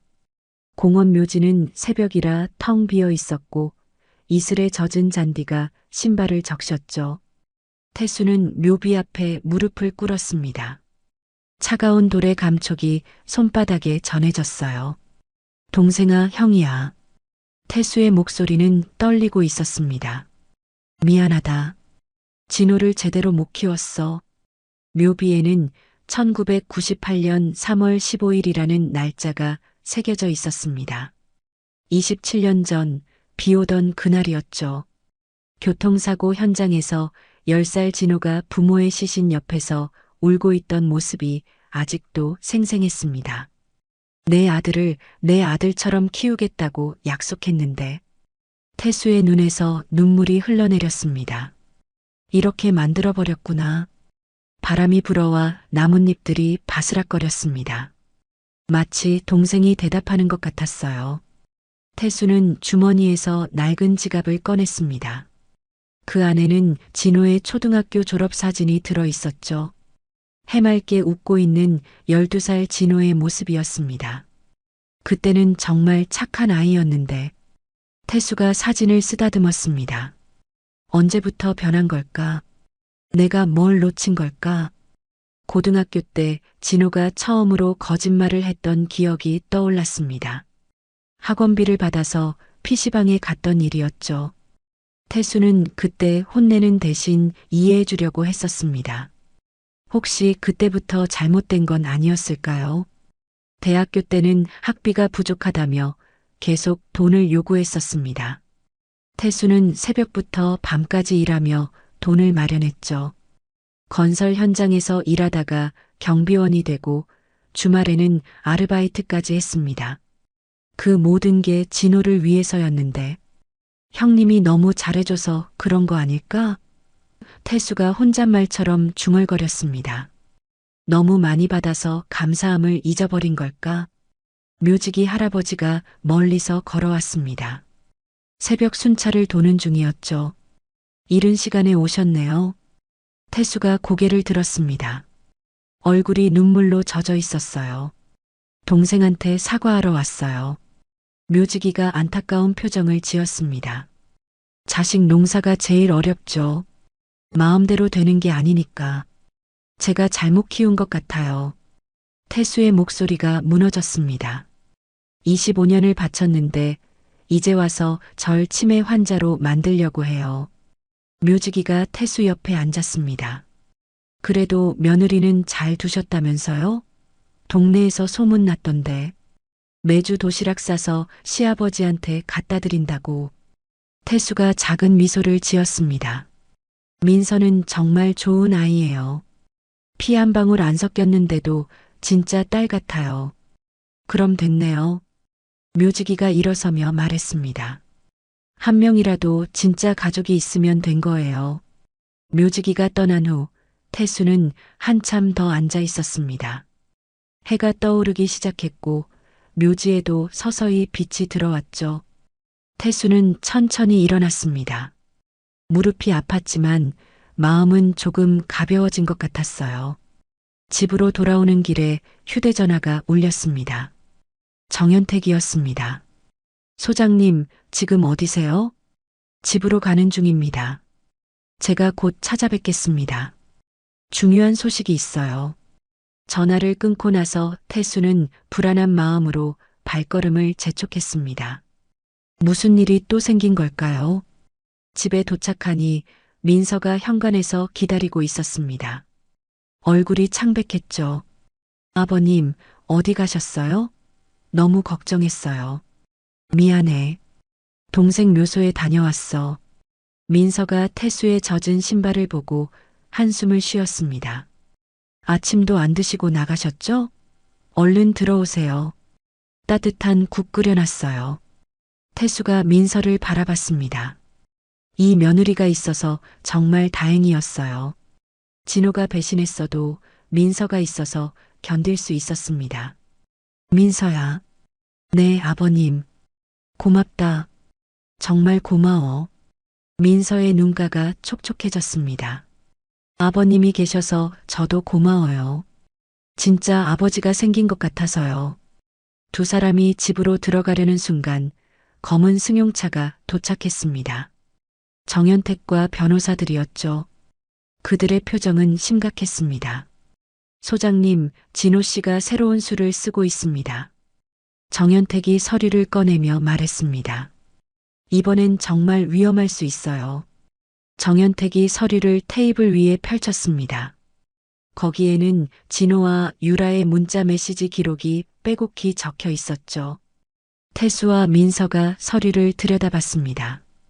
그 내용은 충격적이었어요. 늙은이 치매 만들기 작전 성공할 것 같아. 후견인 되면 100억은 우리 거야. 진호가 유라에게 보낸 메시지였습니다. 정연택이 설명했습니다. 진호 씨가 최유라와 다시 연락하고 있었습니다. 처음부터 계획된 연극이었어요. 헤어진 척하고 진호 씨가 돌아온 것도 시나리오였죠. 민서가 분노했습니다. 그럼 반성한다는 것도 다 거짓말이었단 말이에요? 정연택이 고개를 끄덕였습니다. 네. 그리고 더 큰 문제가 있습니다. 진호 씨가 가짜 의사를 고용해서 허위 진단서를 만들려고 했어요. 다행히 우리가 먼저 알아냈지만 태수는 충격으로 말을 잇지 못했습니다. 25년간 키운 양아들이 이렇게까지 악랄할 줄은 몰랐으니까요. 하지만 우리도 가만히 있지 않았습니다. 정연택이 미소를 지었습니다. 소장님, 이제 반격할 때입니다. 변호사가 새로운 서류를 꺼냈습니다. 김태수님, 이 서류는 진호 씨를 파양하는 신청서입니다. 그리고 박민서 씨를 법적 양녀로 입양하는 서류도 있고요. 태수가 놀란 눈으로 변호사를 봤습니다. 파양이 가능해요? 성인 파양은 쌍방 합의가 필요하지만 진호 씨의 범죄 행위가 입증되면 법원 판결로 가능합니다. 문서 위조, 사기, 명예훼손 등 충분한 증거가 있어요. 민서가 태수의 손을 잡았습니다. 아버님, 이제 결단을 내리셔야 해요. 태수는 한참을 고민했습니다. 진호와의 25년 세월이 주마등처럼 스쳐 지나갔죠. 하지만 이제는 정말 끝내야 할 때였습니다. 좋아요. 파양 신청을 하겠습니다. 태수의 목소리는 단호했습니다. 그리고 민서를 양녀로 입양하고 싶어요. 민서의 눈에 눈물이 고였습니다. 아버님, 정말이에요? 그래. 넌 이미 내 딸이야. 이제 법적으로도 딸이 되는 거야. 정연택이 만족스러운 표정을 지었습니다. 그리고 한 가지 더 있습니다.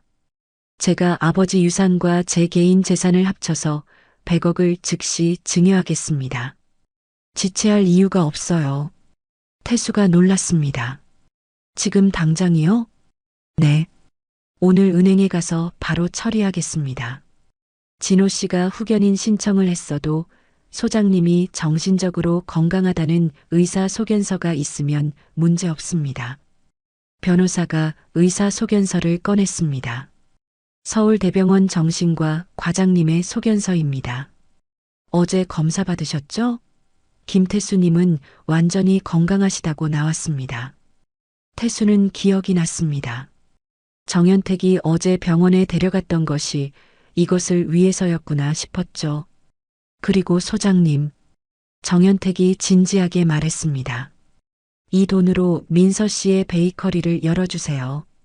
소아암 아이들을 위한 특별한 공간을 만들어주세요. 민서가 놀라서 입을 벌렸습니다. 베이커리라뇨? 알고 있어요. 민서 씨가 제빵 자격증을 여러 개 갖고 계시죠? 밤마다 공부하신다고 들었어요. 태수가 민서를 바라보며 미소를 지었습니다. 민서야, 이제 내 꿈을 이룰 때야. 그날 오후 은행에서 100억이 태수의 계좌로 입금되었습니다. 태수는 즉시 45억을 민서 명의로 증여했죠.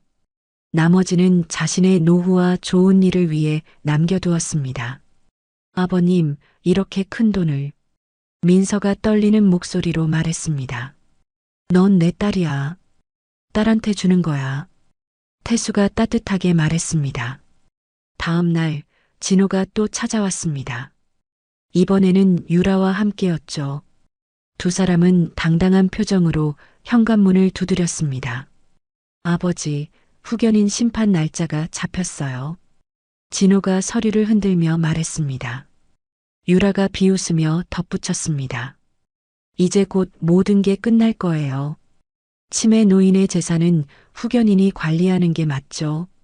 하지만 태수는 담담했습니다. 이미 모든 준비를 마쳤으니까요.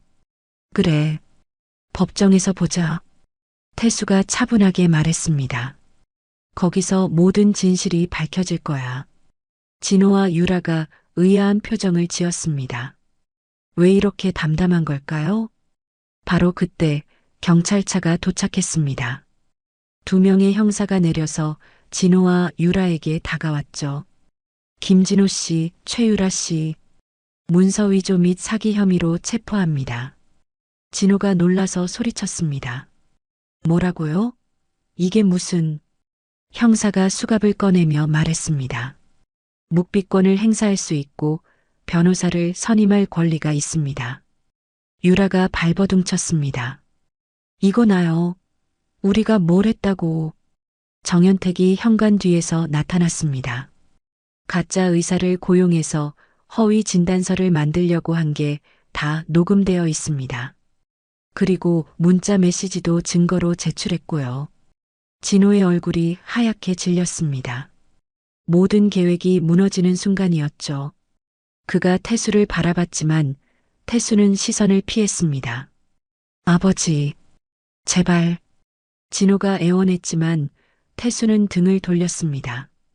경찰차가 떠나고 난 후 태수는 민서와 정연택과 함께 거실에 앉았습니다. 길고 힘든 싸움이 끝난 것이었죠. 이제 새로 시작해요. 민서가 태수의 어깨를 토닥였습니다. 태수가 고개를 끄덕였습니다. 잃은 것도 많았지만 얻은 것도 있었으니까요. 진정한 가족을 얻었으니까요. 6개월이 지났습니다. 법원에서는 진호와 유라의 재판이 진행되고 있었죠. 태수와 민서는 증인석에 앉아 있었습니다. 진호는 수감복을 입고 피고인석에 앉아 있었는데 예전의 당당함은 온데간데 없이 사라져 있었어요. 판사가 판결문을 읽기 시작했습니다. 피고인 김진호는 문서 위조, 사기, 명예훼손 등의 혐의가 모두 인정됩니다. 징역 2년에 집행유예 3년을 선고합니다. 진호의 어깨가 축 처졌습니다. 집행유예라도 정가자가 된 것이었죠.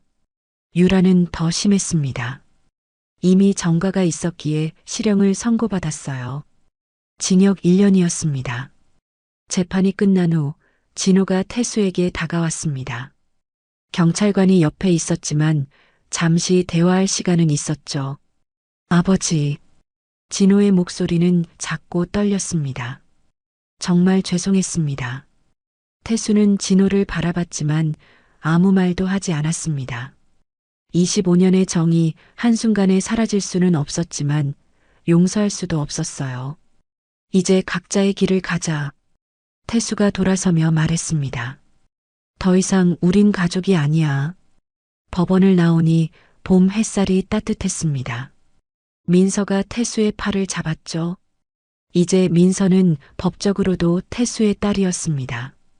양녀 입양이 완료되었거든요. 아버님, 오늘 베이커리 오픈 날이에요. 가보실래요? 민서가 밝게 웃으며 말했습니다.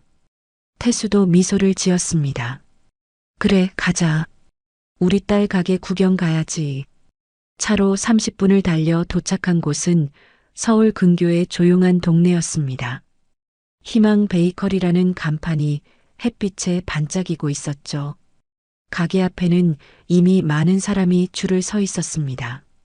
와, 민서 씨, 드디어 오픈했네요. 동네 주민들이 반갑게 인사했습니다. 민서는 프랑스 르 코르동 블루에서 2년간 공부하고 돌아온 후 6개월간 준비해서 이 가게를 열었습니다. 1층은 일반 베이커리, 2층은 소아암 아이들을 위한 특별한 공간이었죠. 어서 오세요. 민서가 밝은 목소리로 손님들을 맞았습니다. 가게 안은 빵 냄새로 가득했습니다. 각 구운 크루아상, 바게트, 페이스트리들이 진열대에 예쁘게 놓여 있었어요. 한쪽 벽에는 태수와 민서의 사진이 걸려 있었습니다. 아버지와 딸이라는 설명과 함께요. 2층으로 올라가니 더욱 특별한 공간이 펼쳐졌습니다. 병원 치료를 받는 아이들이 편하게 쉴 수 있는 곳이었죠. 알레르기 프리빵, 당뇨 아이들을 위한 저당빵 등 특별한 메뉴들이 준비되어 있었습니다. 민서 언니, 한 아이가 휠체어를 타고 들어왔습니다. 오늘도 왔어요. 민서가 아이를 안아주었습니다. 우리 수진이 왔구나. 오늘은 특별히 수진이가 좋아하는 초코 머핀 만들었어. 태수는 그 모습을 보며 눈시울이 붉어졌습니다. 민서가 정말 좋은 일을 하고 있었어요. 돈을 버는 것보다 아이들을 돕는 것에 더 집중하고 있었죠. 정현택도 축하하러 왔습니다. 민서 씨, 정말 멋진 공간이네요. 소장님도 자랑스러우시겠어요. 태수가 고개를 끄덕였습니다. 민서가 있어서 정말 행복해요. 오픈 파티가 한창일 때 뜻밖의 손님이 찾아왔습니다. 오피스텔 입주민들이었죠. 경비실에서 태수를 기억하는 사람들이었습니다. 김경비님, 아니, 이제 회장님이라고 불러야 하나요? 박 회장이 웃으며 인사했습니다. 태수가 손을 저었습니다. 그냥 김태수입니다. 경비원이었던 김태수요. 겸손하시기도 하지.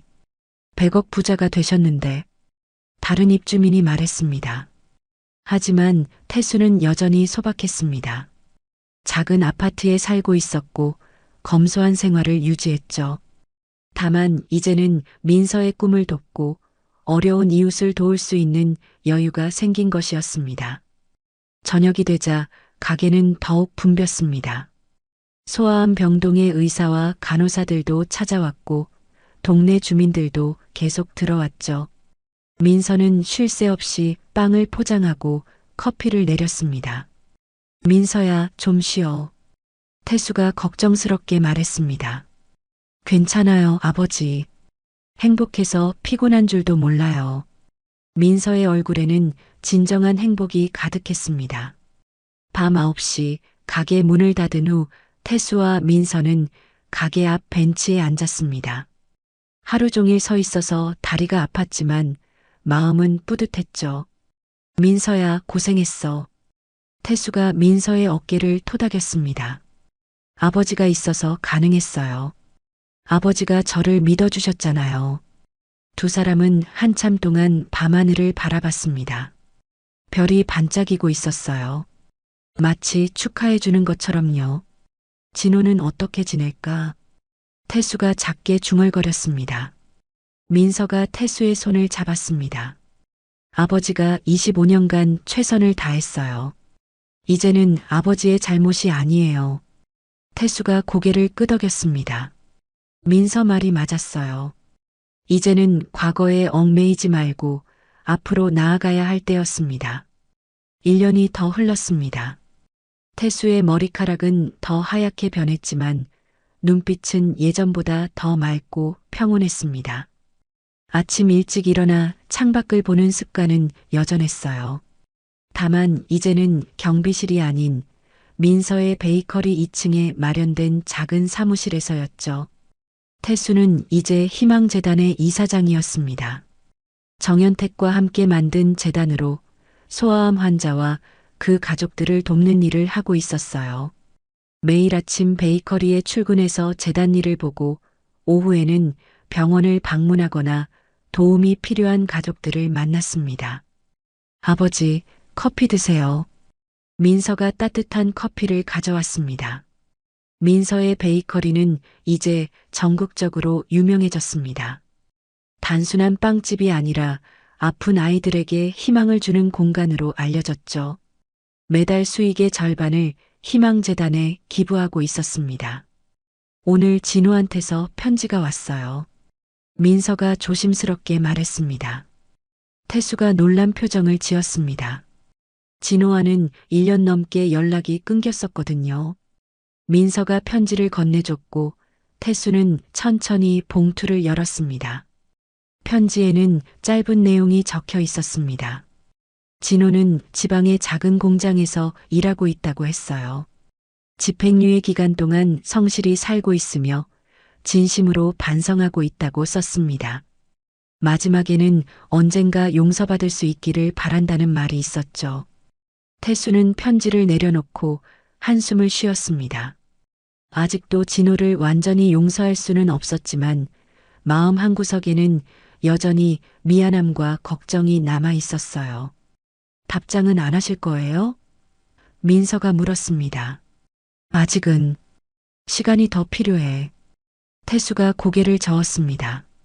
그때 베이커리 문이 열리고 정연택이 들어왔습니다. 그의 옆에는 작은 소녀가 있었죠. 8살쯤 되어 보이는 아이였는데 모자를 깊이 눌러 쓰고 있었습니다. 소장님, 오늘 소개해드리고 싶은 아이가 있어요. 정연택이 말했습니다. 소녀가 모자를 벗자 민머리가 드러났습니다. 항암 치료 중인 것이 분명했죠. 하지만 아이의 눈은 반짝이고 있었습니다. 안녕하세요, 할아버지. 저는 지우예요. 아이가 밝게 인사했습니다. 태수가 무릎을 꿇고 아이와 눈높이를 맞췄습니다. 지우야, 반가워. 할아버지는 태수야. 할아버지가 저희를 도와주신다고 들었어요. 정말 감사해요. 지우가 작은 손으로 태수의 손을 잡았습니다. 그 순간 태수의 눈가가 촉촉해졌습니다. 이 작은 손의 온기가 그동안의 모든 아픔을 치유해주는 것 같았어요. 민서가 지우를 2층으로 데려갔습니다.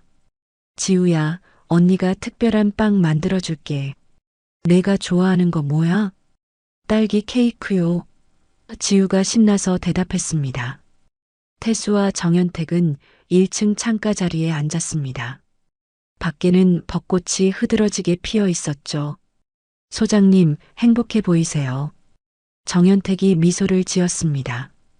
정 회장님 덕분이에요. 이런 기회를 주셔서 감사해요. 태수가 진심을 담아 말했습니다.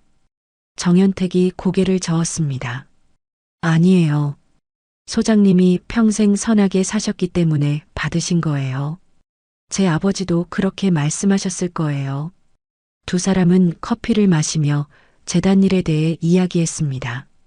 올해 안에 병원 내 쉼터를 5곳 더 만들 계획이었고 치료비 지원도 확대할 예정이었죠. 오후가 되자 태수는 병원으로 향했습니다. 오늘은 소아암 병동에서 아이들에게 동화책을 읽어주는 날이었어요. 병실에 들어서자 아이들이 반갑게 맞아주었습니다. 태수 할아버지다. 한 아이가 소리쳤습니다. 오늘은 무슨 이야기 해주실 거예요? 다른 아이가 물었습니다. 태수는 아이들 사이에 앉아 책을 펼쳤습니다. 오늘의 이야기는 작은 씨앗이 큰 나무로 자라는 이야기였죠.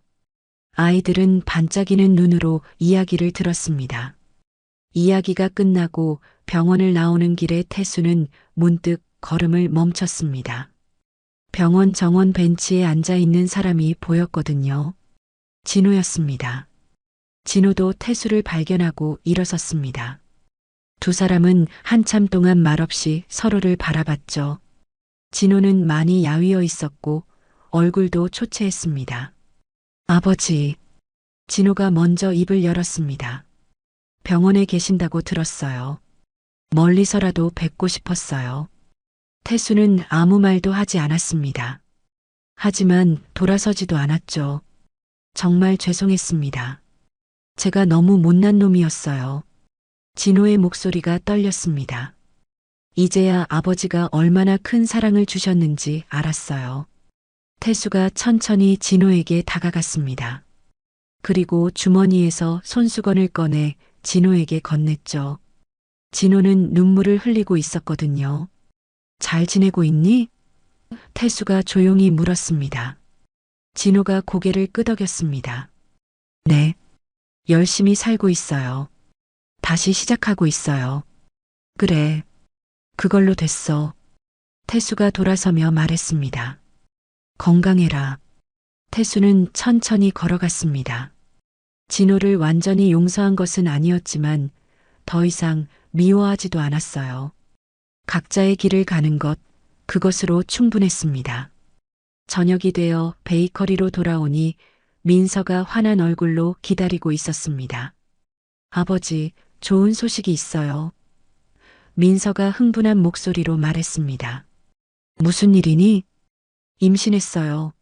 2달이래요. 태수의 얼굴에 큰 미소가 번졌습니다. 손자가 생기는 것이었죠. 진짜 손자가요. 정말이니? 정말? 태수가 민서를 안아주었습니다. 네. 아버지가 진짜 할아버지가 되시는 거예요. 그날 밤 태수는 일기를 썼습니다. 오랜만에 펜을 들었죠. 오늘 손자 소식을 들었다. 내 인생의 새로운 장이 시작되는 것 같다. 잃은 것도 있었지만 얻은 것이 더 많았다. 진정한 가족을 얻었고 의미 있는 일을 하게 되었다.